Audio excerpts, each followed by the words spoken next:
Mazars France, cabinet d'audit, d'expertise comptable et de conseil. En France, c'est un petit peu plus de 4200 collaborateurs, présence dans un petit peu plus de 40 bureaux. C'est un effectif de la DSI qui est aux environs d'une quarantaine de TP. Et au niveau international, nous sommes présents dans un peu plus de 90 pays et ça représente 26 000 collaborateurs, 26-27 000 et un chiffre d'affaires d'un peu plus d'1,3 milliard d'euros. Les principaux défis de cybersécurité cette année, quels étaient-ils pour vous ? Ils étaient extrêmement nombreux compte tenu des circonstances, bien évidemment. En particulier, obtenir notre certification ISO 27001, sur lequel on travaillait déjà depuis 2 ans, et puis renforcer notre défense en profondeur, malgré le distanciel de la globalité de nos collaborateurs. En quoi ça consiste une défense en profondeur ? Dans nos métiers, en tout cas, ça va agir à la fois au niveau du poste du collaborateur, donc renforcer, chiffrer les postes des collaborateurs, renforcer la sécurité même du poste. Ça va être également renforcer la sécurité de nos réseaux. Et c'est encore un chantier qui est en cours aujourd'hui, puisqu'on cherche à segmenter encore plus nos réseaux et donc en renforcer, en durcir la sécurité. Ça va être également renforcer la sécurité de nos infrastructures que l'on opère en propre, en grande partie, dans nos 2 data centers sur Exaltis et chez notre opérateur secondaire Equinix. Et donc avec différents niveaux d'interaction, de sauvegarde. Aujourd'hui on en est déjà à 3 niveaux de sauvegarde et d'archivage pour justement segmenter ces problématiques en cas de problème. Plan de reprise aussi, plan d'activité continue. Exactement, que l'on teste tous les ans maintenant, depuis déjà 5 ans. Et on a notre plan de reprise qui nous permet de basculer en moins de 2 heures d'un site à l'autre, en ayant testé toutes les applications métiers, bien évidemment, et avec le même niveau de qualité de service, donc sans aucune dégradation. Et c'est ce que l'on a vérifié justement il y a un petit peu plus d'1 an et demi quand on a été obligé de l'activer dans certaines circonstances. Donc voilà, ça a fonctionné. En liaison avec la pandémie ou En liaison avec la pandémie, oui, dans un premier temps. Donc le PA a été non seulement testé mais éprouvé. Et éprouvé, oui, tout à fait. Les services et les équipes IT, comment est-ce qu'elles évoluent dans ce contexte justement de pandémie avec le télétravail qui les concerne elles aussi ?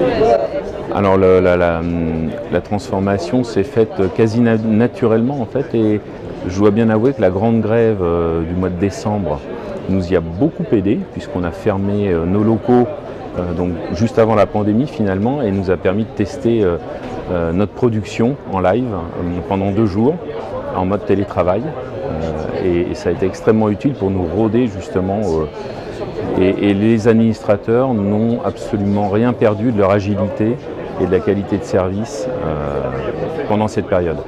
Et d'ailleurs, c'est quelque chose que l'on a fait perdurer, puisqu'on continue sur ce mode-là, sur un mode télétravail, 3 jours au bureau, 2 jours en télétravail. Et ça fonctionne très très bien.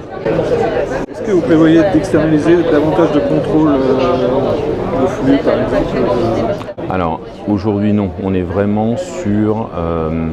C'est un petit peu notre marque de fabrique et c'est aussi ce qu'aiment entendre nos clients et nos prospects dans notre métier qui est extrêmement réglementé, c'est de savoir que les choses leurs données sont supervisées et opérées par des équipes Mazars en France et sur des infrastructures que l'on maîtrise et que l'on contrôle. On peut rappeler peut-être les applications critiques pour vos utilisateurs qui sont des auditeurs. Absolument, donc les applications critiques, ça va être pour les auditeurs l'application de gestion de nos dossiers, donc qui est un outil maison, et puis qui est basé sur un échange et un partage d'informations avec nos clients sur des Teams et des SharePoint.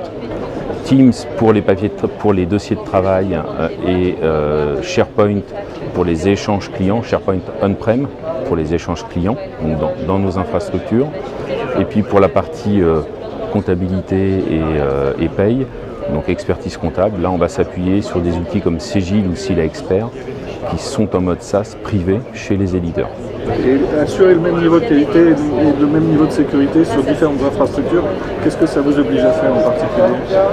Ça nous oblige à mettre en place des modules de sécurité dédiés, avoir une supervision globale à travers notre SIEM que l'on a mis en place depuis 1 an et demi. Donc avoir cette analyse très fine et d'alerting par rapport à ces outils métiers spécifiques. On ne peut plus raisonner maintenant on-prem, même si on l'a été et qu'on le reste encore en grande partie. Le raisonnement il est vraiment en mode hybride et le multi-cloud, on y est en fait. On y est, même si on ne le veut pas, on y est. Donc il faut l'appréhender, l'accepter et mettre en place, et on cherche des solutions multi-cloud qui nous permettent de gérer l'intégralité de ces infrastructures. Et pour pouvoir apporter, parce que chaque client finalement a besoin d'être assuré, a besoin d'avoir cette garantie qu'on supervise bien ses données, et quel qu'il soit. Et certains acceptent d'être en cloud privé, voire même public pour certains. D'autres au contraire nous demandent d'avoir leurs données on-prem, et ça c'est important qu'on puisse y répondre dans n'importe quelle circonstance. Donc on est obligé de traiter tous les cas. Pour conclure, en 2022, les priorités de la cybersécurité, de la DSI en particulier. Si je devais en retenir un, ça va être cette année travailler sur des solutions anti-ransomware, parce qu'on a vu bon nombre de nos clients avoir ce type de soucis, et on travaille en POC sur un certain nombre de solutions justement pour partir du scénario où et notre site d'Exaltis et notre site d'Equinix sont cryptoloqués, et comment est-ce qu'on redémarre en moins d'une journée nos activités. Nos fournisseurs sont multiples, on recherche surtout des expertises niveau 3 sur des sujets bien particuliers qu'on ne saurait pas nous traiter. Ils tournent surtout autour des solutions Microsoft, puisqu'on est full Microsoft, et c'est vraiment ça aujourd'hui qui nous intéresse.